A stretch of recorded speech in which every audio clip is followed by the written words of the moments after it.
Hello दोस्तों, मैं मनीष खरे आप सभी का स्वागत करता हूं अपने यूट्यूब चैनल पर।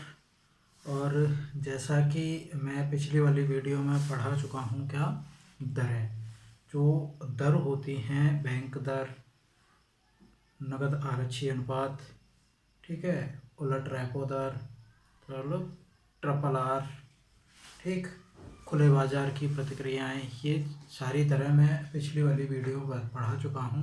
और इसके जो लिंक हैं इसके डिस्क्रिप्शन में डाल दूंगा।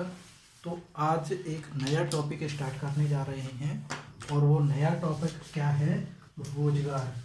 रोजगार का प्रतिष्ठित सिद्धांत नया टॉपिक है अपना। क्या?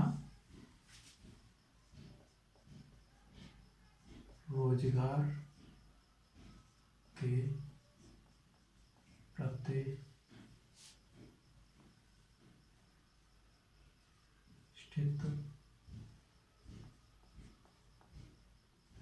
सिद्धांत। रोजगार के प्रतिष्ठित सिद्धांत।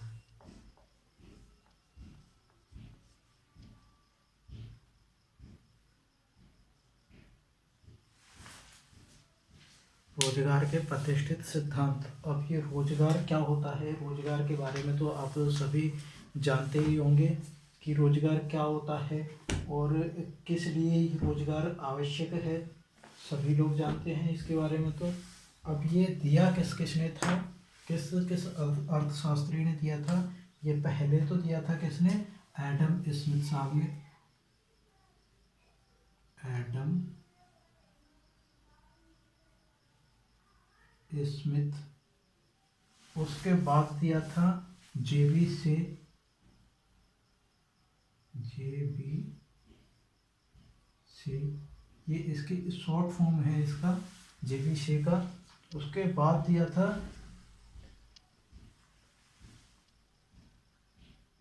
जी एस मिल, ठीक, तथा रिकार्डो। तथा रिकार्डो।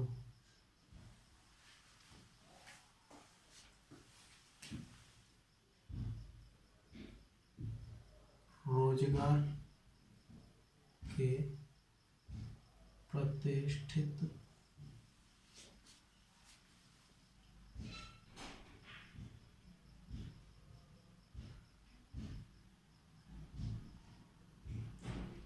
सिद्धांत से संबंधित है। जो ये तीन जो अर्थशास्त्री हैं, कौन कौन से? एडम स्मिथ, जेबी से, और सॉरी, चार अर्थशास्त्री हैं। तो इन चारों ने रोजगार का प्रतिष्ठित सिद्धांत, रोजगार का सिद्धांत दिया है कि रोजगार कैसे कैसे कार्य करता है और रोजगार क्यों आवश्यक है, ठीक है। और इनका जो शासनकाल है वो देखते हैं कैसे कैसे कार्य किया है। पहले नंबर पे आता है कितने? 1600 से कितने तक चला? 1930।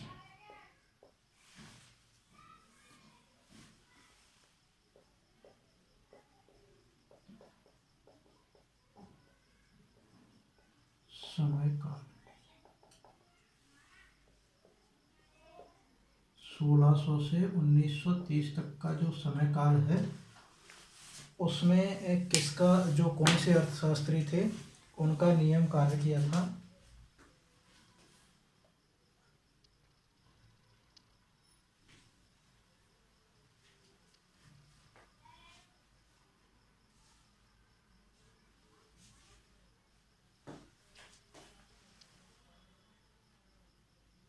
इस समय के अर्थशास्त्री,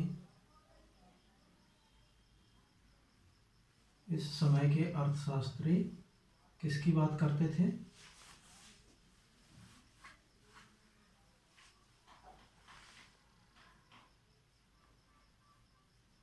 मुख्यतः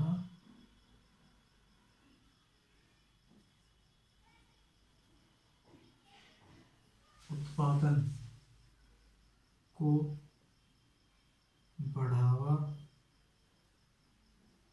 देने की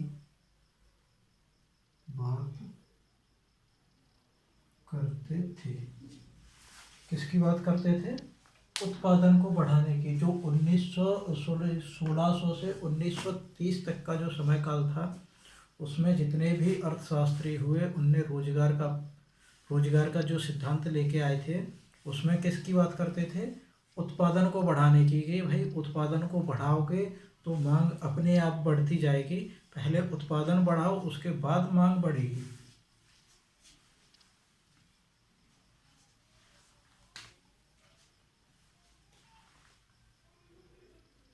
जिससे बाजार में मांग को बल मिलता है। अभी बताया था पहले, वो जो अर्थशास्त्री वो क्या कहते हैं कि पहले उत्पादन को बढ़ाओ।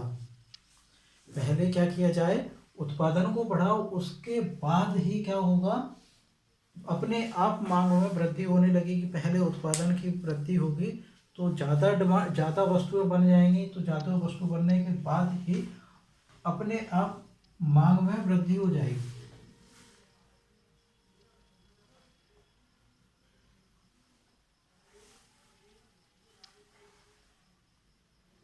तथा अर्थव्यवस्था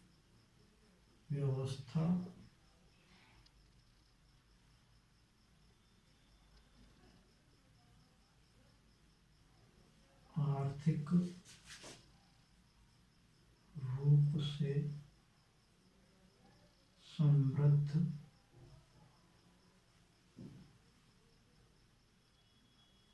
होगी।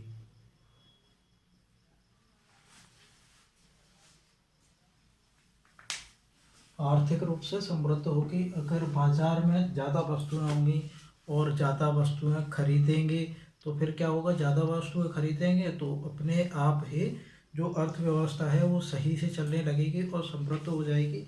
न तो महंगाई होगी और ना ही कमी होगी। उसके बाद दूसरा पॉइंट जो बनता है वो कब से चलता है?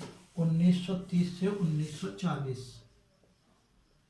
1930 से 1940।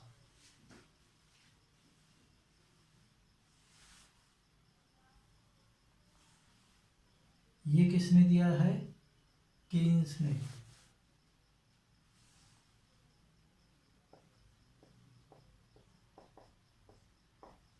केन्स का समयकाल।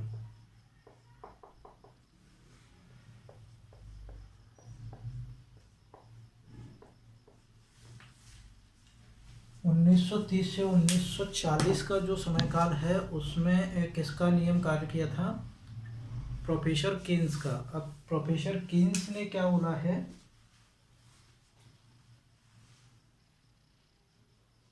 मांग को बढ़ावा दिया जाना चाहिए। मांग को बढ़ावा दिया जाना चाहिए जिससे उत्पादन की वृद्धि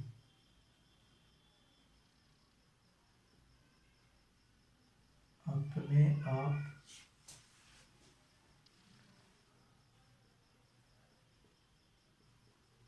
बढ़ जाती है। क्या होगा? केन्स कहते हैं कि मांग की वृद्धि कर दो, ज़्यादा वस्तुओं की डिमांड कर दो तो क्या होगा? अपने आप ही उत्पादन बढ़ना लगेगा। ज़्यादा वस्तुओं की मांग होगी, वस्तुओं की कमी पड़ेगी तो उत्पादन अपने आप बढ़ेगा। उनका भी कहना सही है। और यहाँ जो 1930 से 1600 से 1930 तक के समय काल में जितने भी अर्थशास्त्री हैं उनका ये कहना है कि पहले उत्पादन बढ़ाओ, पहले वस्तुओं को ज़्यादा मात्रा में उत्पादन करो उसके बाद ही तो व्यक्ति खरीदेंगे, ज़्यादा वस्तु दिखेंगी तो ज़्यादा व्यक्ति खरीदेंगे भी, उनका ये मानना था। मगर 1930 से 1940 के समय में जो कीन्स का समय काल है, उसमें कीन्स ने कहा है कि पहले भाई मांग होने दो, वस्तुएं पहले मांग होने दो, तो मांग होगी उसी मांग के अनुसार ही वस्तुओं का उत्पादन किया जाएगा, उनका ये मानना है। तो वो कहते हैं पहले मांग को बढ़ावा दिया जाए, उसके बाद ही क्या होगा, उत्पादन में वृद्धि होगी। अगर किसी वस्तु की मांग कम है तो वो वस्तु अगर ज़्यादा बन जाए तो वेस्टेज जाएगी, खराब जाएगी, कोई मतलब की नहीं रहेगी। और जितनी वस्तु की मांग है, पहले बोल रहे हैं पहले मांग करो, जितने की मांग होगी उतना ही ये जो उद्योग है वो जितने की मांग हो रही है, जितने का ऑर्डर मिल रहा है उतना ही उत्पादन करेगा, उससे फिर ज़्यादा उत्पादन नहीं करेगा वो, क्योंकि भाई जितनी मांग हो रही है उतना उसका जो मटेरियल है उतना ही बना रहा है वो।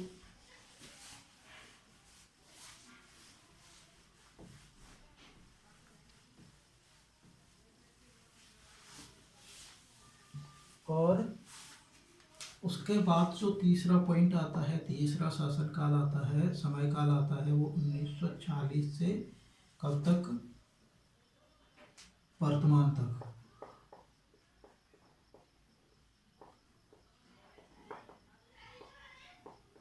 का समय काल।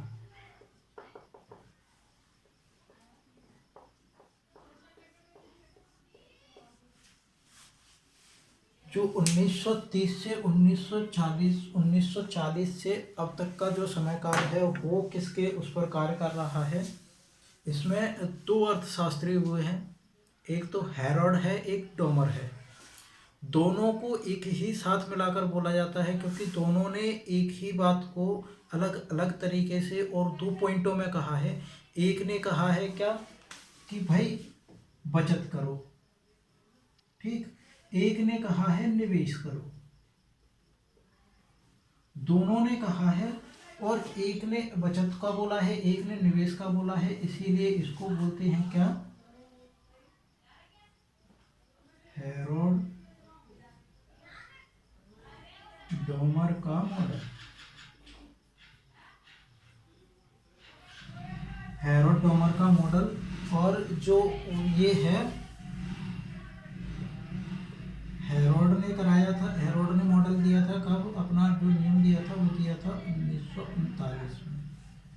और डोमर का जो मॉडल आया हुआ है वो कब आया हुआ है, 1973 में, सॉरी 1970 में।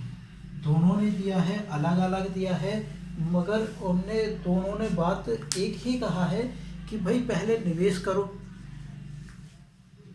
हेरोड डोमर साहब का ये कहना है कि भाई बचत करो, जितना हो सके उतना बचत करोगे तो जो तुम्हारा जो उद्योग है उसमें ज़्यादा इन्वेस्ट कर सकोगे, ठीक है। या फिर घर में अगर बचत कर रहे हो तो बचत जितनी ज़्यादा होगी उतनी ज़्यादा डिमांड कर सकोगे, उनका ये मानना है। और निवेश हेरोड का 1970 में जो मॉडल दिया था हेरोड साहब ने, उनका ये कहना है कि भाई निवेश ज़्यादा से ज़्यादा करोगे तो निवेश ज़्यादा होगा तो तुम्हारी बचत भी ज़्यादा हो पाएगी। क्योंकि अगर कंपनी कोई प्रोडक्ट अगर उत्पादन कर रहे हैं तो किसी प्रोडक्ट में उत्पादन करने के लिए मानो 50 रुपये लगाए, 5,000 रुपये लगाए अपन ने, तो इसमें से कितना मानो 500 रुपये बच रहे हैं अपन को प्रतिदिन के हिसाब से। तो हेरोड साहब का ये मानना है कि इसमें 5,000 की जगह 10,000 का निवेश करो तो यहाँ कितना बचने लगेगा, 1,000 बचने लगेगा। क्योंकि यहाँ 5,000 को 500 बच रहा है तो 10,000 पे 1,000 बचना चाहिए फिर, ठीक है ना। उनका ये मानना है कि ज़्यादा से ज़्यादा निवेश करोगे तो ज़्यादा से ज़्यादा बचत भी होगी, ज़्यादा से ज़्यादा बचत होगी तो फिर ज़्यादा से ज़्यादा डिमांड भी करोगे, ज़्यादा से ज़्यादा डिमांड करोगे तो ज़्यादा से ज़्यादा फिर निवेश भी करोगे, ठीक है ना। तो पूरा जो सर्कल है पूरा घूम के यहीं आ जाता है, देखो कैसे। और जो हेरोड डोमर का मॉडल है वो अगली वाली वीडियो में कराएंगे क्योंकि वो फिर इसी में डालेंगे तो बहुत लंबा हो जाता है, देखना। क्या रखोगे यहाँ, निवेश रखो पहले। निवेश ज़्यादा किया तो क्या होगा, उत्पादन ज़्यादा। उत्पादन ज़्यादा होगा तो मांग ज़्यादा। मांग ज़्यादा होगी तो क्या होगा, मांग के बाद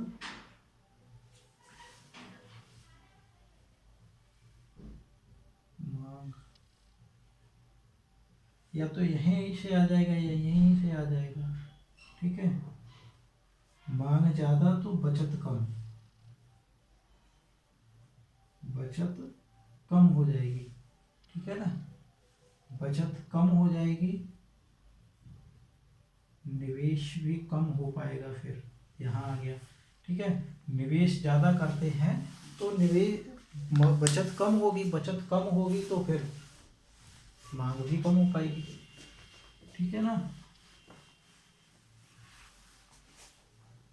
इसका स्क्रीनशॉट लो, फिर इसको मिटाते हैं। इसके बाद इसमें कराएंगे क्या, रोजगार के प्रतिष्ठित सिद्धांत की कुछ मुख्य बातें हैं, जो बातें याद रखने लायक हैं उनको बताएंगे। इसका स्क्रीनशॉट हो गया हो तो मैं मिटा दूँ इसको। और जो हेरोडोमर का मॉडल है वो कराया जाएगा इससे अगली वाली वीडियो में, हेरोडोमर का मॉडल ही कराएंगे, ठीक है ना। कि वो पूरा एक अलग तरीके से होता है और अलग ही उसको रखें तो ही ठीक है, कि उसमें कई सारे मॉडल ऐसे हैं 4-5 मॉडल हैं जो इनको एक ही साथ कराएंगे।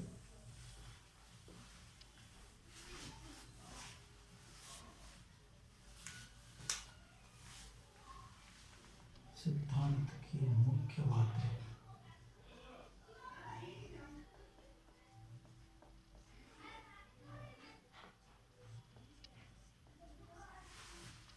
रोजगार के प्रतिष्ठित सिद्धांत की मुख्य बातें।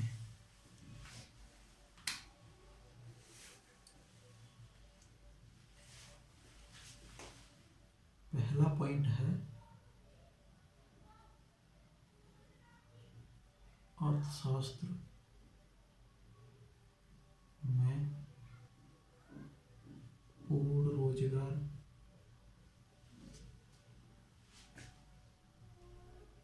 की स्थिति पाई जाती है। क्या होता है भैया, कि जो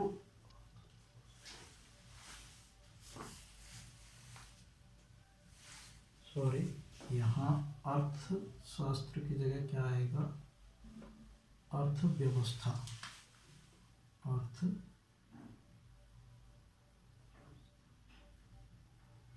अर्थव्यवस्था में पूर्ण रोजगार की स्थिति पाई जाती है। क्यों, अर्थव्यवस्था क्या होता है कि कोई देश या फिर कोई घर या फिर कोई एक जिला, जो चलाने का जो नियम होते हैं, जो चलाने की जो प्रक्रियाएं होती हैं, उनको अर्थव्यवस्था कहते हैं। अब पूर्ण रोजगार कैसे पाया जाता है भाई, अगर किसी बंदे, सभी के पास रोजगार होता है, इसमें कोई करना चाह रहा है, ठीक है ना, तो वो तो करेगा ही। अगर कोई करना ही नहीं चाह रहा है, उसके पास भी रोजगार है, तो वो बेरोजगारी में नहीं गिना जाएगा। वो फिर रोजगार है उसके पास और वो करना ही नहीं चाह रहा है, तो इसकी कोई वो नहीं है, क्योंकि जो करेगा उसी को मिलेगा।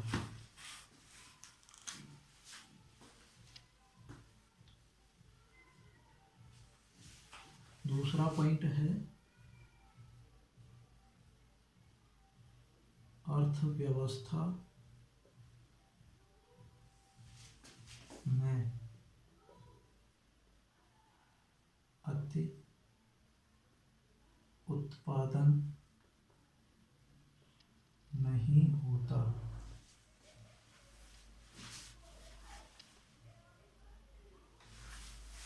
अर्थव्यवस्था में अति उत्पादन नहीं होता, अर्थात जितना भी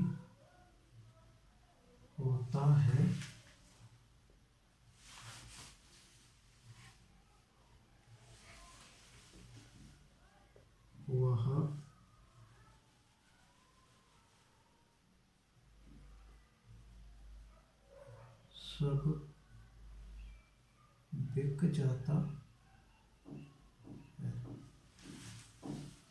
अर्थव्यवस्था में कोई भी उत्पादन, कोई भी चीज कर लो, अति उत्पादन नहीं होता। कोई भी वस्तु का उत्पादन कर लो, वो बचती नहीं है, वो सारी की सारी बिक जाती है। क्योंकि अगर मानो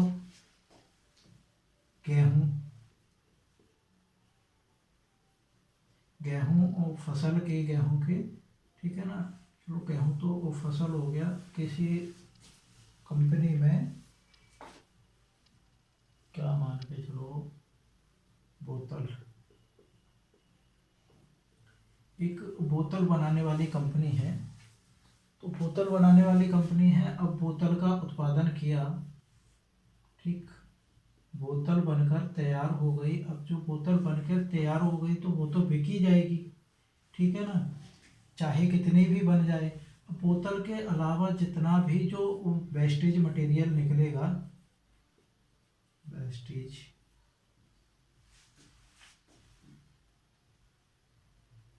वेस्टेज जो टूटन निकलती है, ठीक है ना, या कई बोतल खराब भी हो जाती हैं, तो उनका क्या किया जाएगा, दोबारा से उनको गलाकर और मशीन में डालेंगे। मशीन में डालने के बाद, क्योंकि भाई जो उसके लिए जो प्लास्टिक यूज किया गया है, प्लास्टिक थोड़ी ना खराब हुई है, उसका जो साइज है, जो बोतल का शेप देना चाह रहे थे, वो शेप नहीं मिल पाया है, और उसमें से जो कट कट के दाने दाने से जो गिर जाते हैं, उसको पूरा इकट्ठा करके दोबारा से मशीन में फ़िल्टर किया, दोबारा से किया, तो मशीन ने क्या किया भाई, दोबारा से पूरा बना दिया। अब जितनी भी बोतल बनेंगी वो सारी की सारी बिक जाएंगी, कोई भी बोतल बचेगी नहीं। तो जितना भी उत्पादन करती है, अर्थव्यवस्था में जितना भी उत्पादन होता है, सारा बिक जाता है।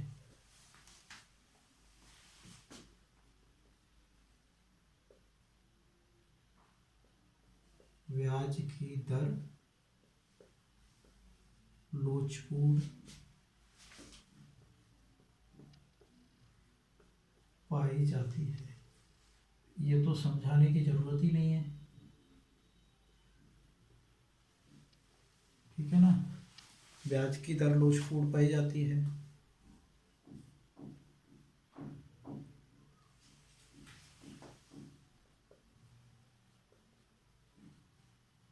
अर्थव्यवस्था में यदि बेरोजगारी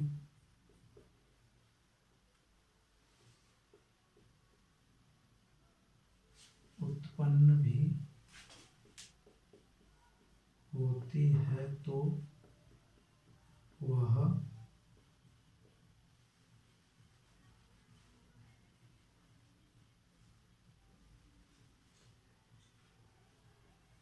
क्षणिक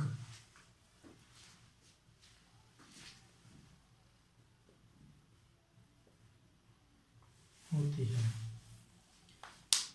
क्षणिक का मतलब है कि कम।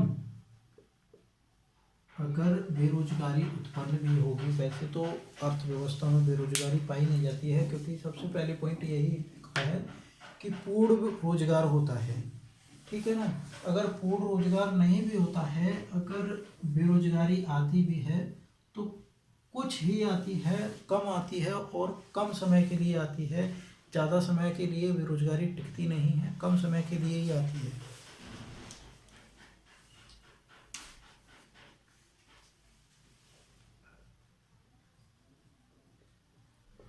अपना समायोजन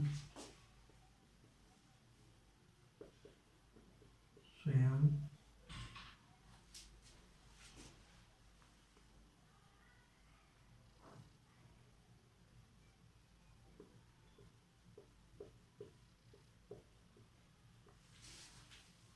जो अर्थव्यवस्था होती है, रोजगार जो होता है, वह अपना जो समायोजन, मतलब रोजगार कहाँ कहाँ से निकलना है, ठीक है ना, और बेरोजगारी को कैसे ख़त्म करना है, ये अपना समायोजन स्वयं करती है।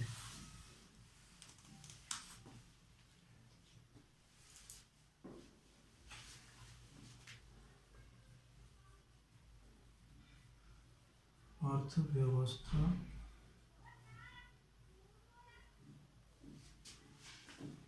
में लोग जितना भी कमाते हैं वह सब खर्च कर देते हैं। लोग जितना भी कमाते हैं वह सब खर्च कर देते हैं। यदि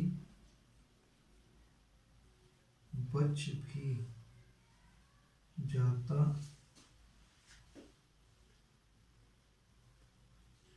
है तो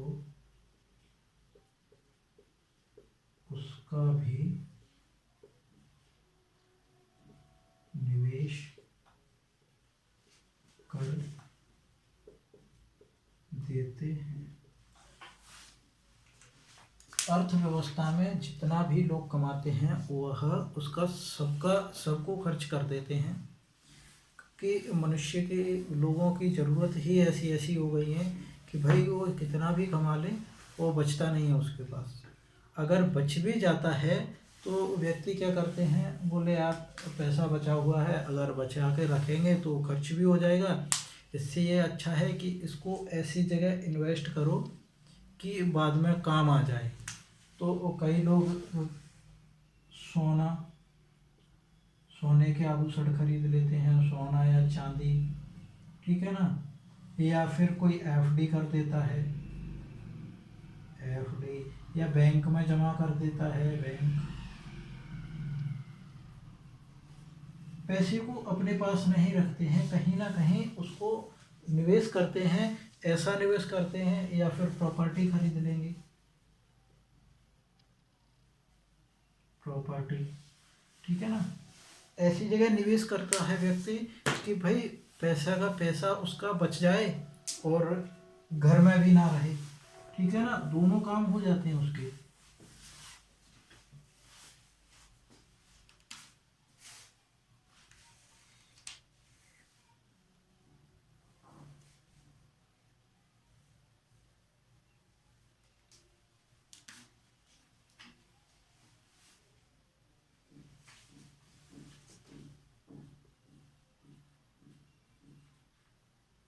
अर्थव्यवस्था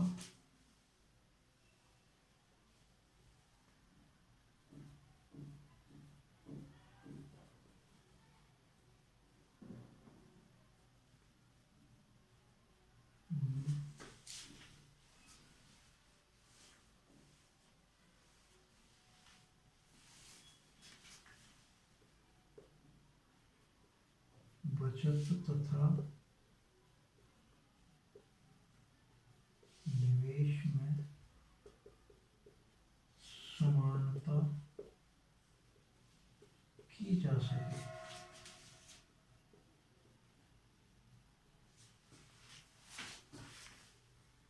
8वां पॉइंट है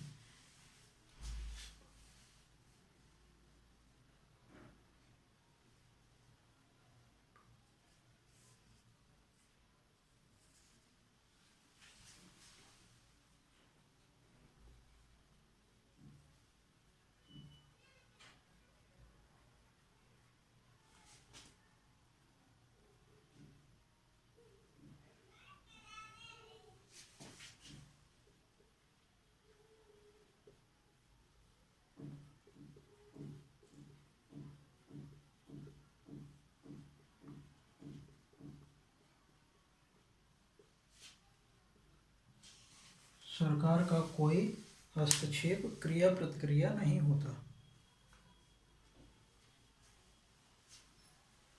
इसका मतलब ये है कि जो तुम निवेश कर रहे हो उसमें सरकार ना तो ये बोलेगी कि भाई कम करो निवेश, ना ही सरकार ये बोलेगी कि तुम ज़्यादा करो निवेश, क्योंकि जितना तुम्हारे पास है उतना खर्च करोगे तो सरकार को क्या होगा, सरकार को तो, और जितना तुम ज़्यादा निवेश करोगे उतना ज़्यादा ही टैक्स मिलेगा सरकार को। तो सरकार को तो और फायदा है।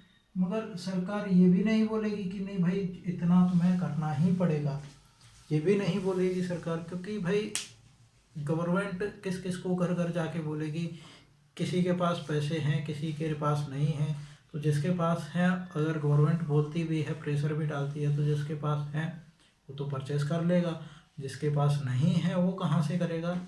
तो गवर्नमेंट, सरकार का कोई हस्तक्षेप नहीं होता, कोई क्रिया प्रतिक्रिया नहीं होती कि भाई तुम्हें इतना परचेज करना ही पड़ेगा। सरकार का कोई महत्व नहीं होता इसमें, जितना है उतना परचेज करो।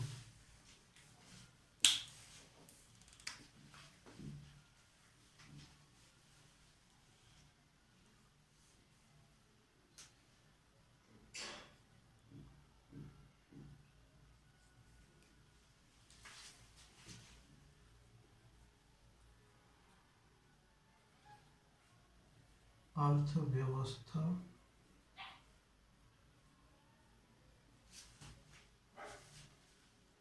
में अनैच्छिक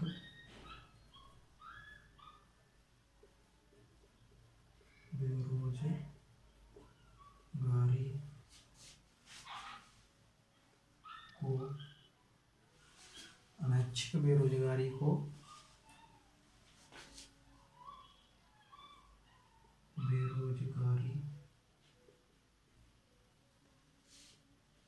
नहीं समझा जाता।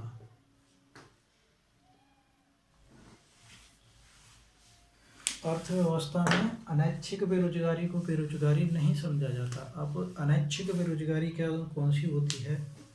अनैच्छिक बेरोजगारी ये होती है कि मानो किसी व्यक्ति के पास काम है करने को, काम है, मगर वो या तो पैसे कम मिल रहे हैं, ठीक है ना, या किसी कारणवश उसके करने की इच्छा नहीं हो रही है, उस काम को करने की इच्छा नहीं हो रही है, तो ये बेरोजगारी में नहीं गिना जाएगा। क्योंकि भाई तुम्हारे पास काम है, तुम कर नहीं रहे हो, ये अलग बात है, ठीक है ना, तो इसमें बेरोजगारी को नहीं जोड़ा जाएगा। और बेरोजगारी क्या होती है कि भाई काम नहीं है, करना भी चाह रहे हैं मगर काम नहीं मिल रहा है कहीं भी, ये उसको बेरोजगारी में जोड़ा जाता है। मगर तुम्हारे पास काम होते हुए भी तुम उस कार्य को ना करो तो इसमें बेरोजगारी नहीं है और वो बेरोजगार भी नहीं कहलाएगा।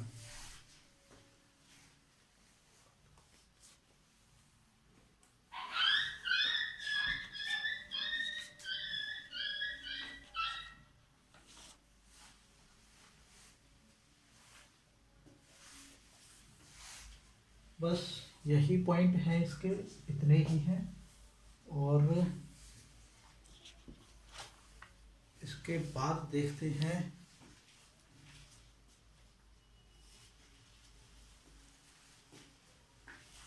ओके, इसको यहीं समाप्त करते हैं, क्योंकि इसके बाद जो अगला पॉइंट है वो इसके कारण बनते हैं, किन किन कारणों पर कार्य करती है, तो ये अलग वाली वीडियो में पढ़ाएंगे, ठीक है ना। और उसके बाद एक वीडियो और है, उसके बाद बताएंगे हेरोडामर का model. Okay, thank you, subscribe करो।